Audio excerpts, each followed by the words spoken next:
Sabian, the architect of this dynastic team. Posey, Sandoval, Wilson, Romo, and Lincecum. The vital pieces of the Giants' 2012 story.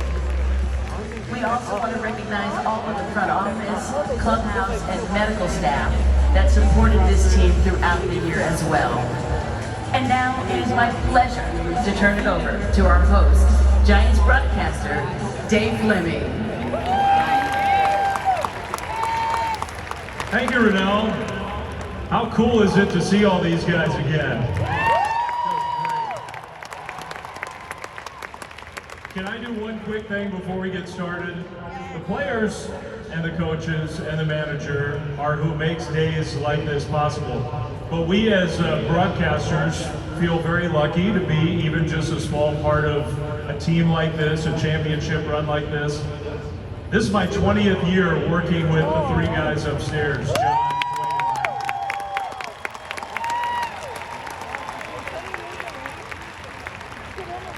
So I just want you to wave up there, say hi to them while they get ready to actually broadcast.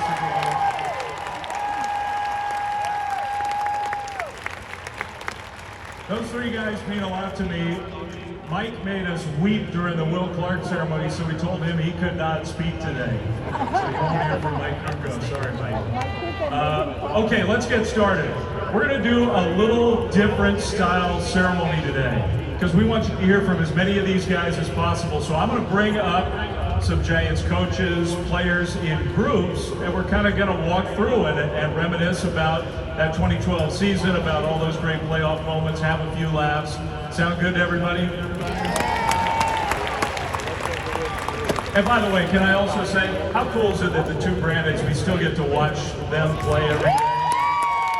A decade later, after this World Series winning team, pretty special thing.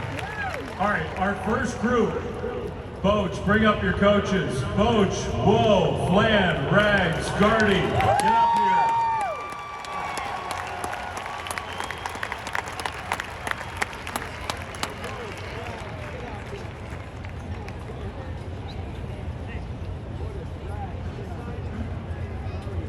You guys good sharing the microphones here? We can pass them around a little bit. All right, should we start with the manager? Let's start with Boach.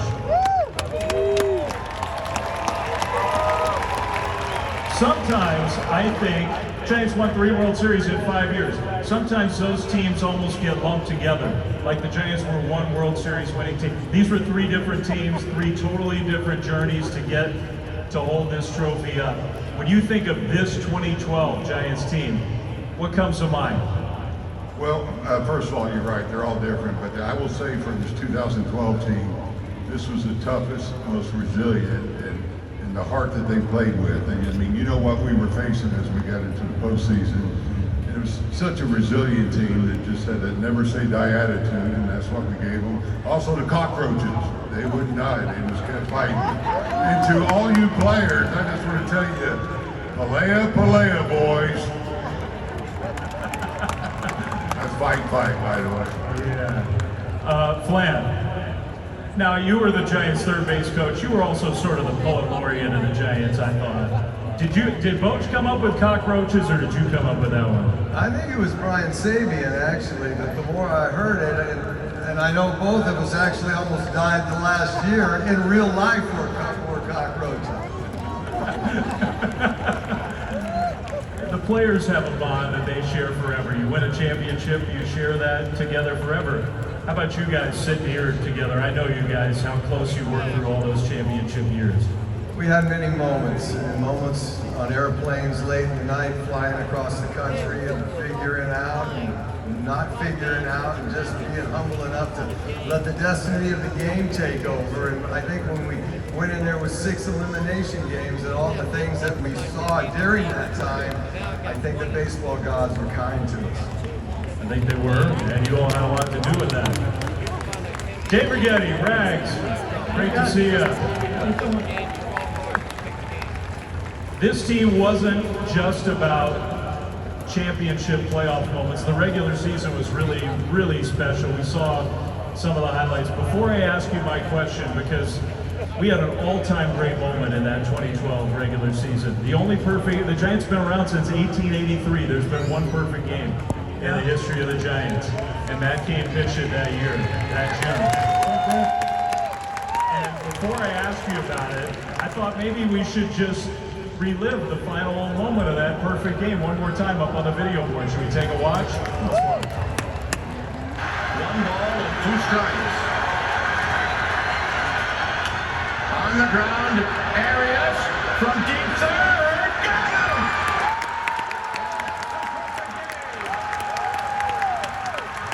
And the Giants mobbing Matt Cain on the pitcher's mound. Never get old. I'm glad the Arians did the old two-step there. Old two. When you think back to that night, I mean, you had Matt how old was Matt when he first came to the big leagues? 20? 21? No, I think 20 for sure. Yeah. 18, I think, his first camp, the first time I saw him pitch.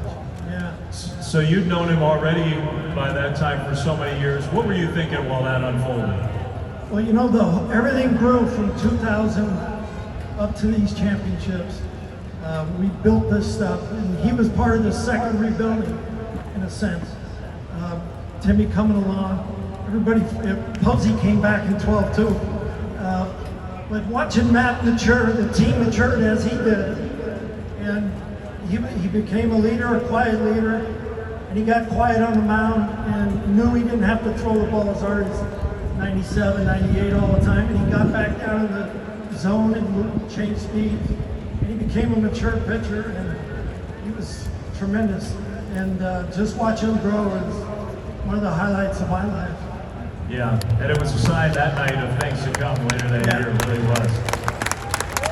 Cardi! Hey, how you doing, Flip? I'm doing great. Now, you were the Giants bullpen coach for a lot of years. Was it the first week of the year you lost your closer? I mean, Brian Wilson was an all-star closer and finished out the first World Series championship. And week 1 of 2012, he goes down, right? Yeah, he was the first adversity we had to go through, losing that anchor like that. But we had 2 guys in the bullpen, actually 3. I think Javi got in on there too. But Casilla and Romo, they nailed those last innings down, and we wouldn't have won the championships without those 2 guys. We really would not have. And all 4 of those guys who were together for all 3 of those, Romo's still plugging away, otherwise he'd be here. He's still pitching. But Romo, Casilla, Lopez, and Affel, that we call them the core 4. When you think of those 4 together, that deserves a round of applause. It does. It sure does. Give it to them, guys. They deserve it.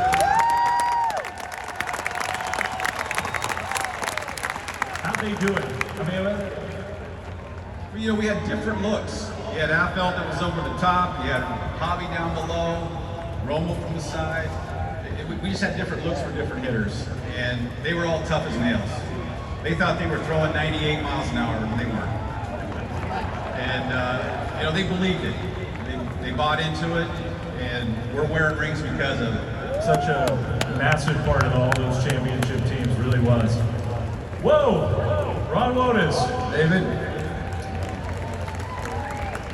I always thought Buster Posey got credit for all his hugs, but the guy sitting to your right, he strangled you a few times in that dugout after some of those clinch wins, didn't he? What was it like being in the dugout? You're the bench coach, you're side by side with the manager, and all those pressure moments we just relived. Well, it was very easy because this group of coaches right here, everybody had a job to do and everybody knew their job. And working with Boach was simple.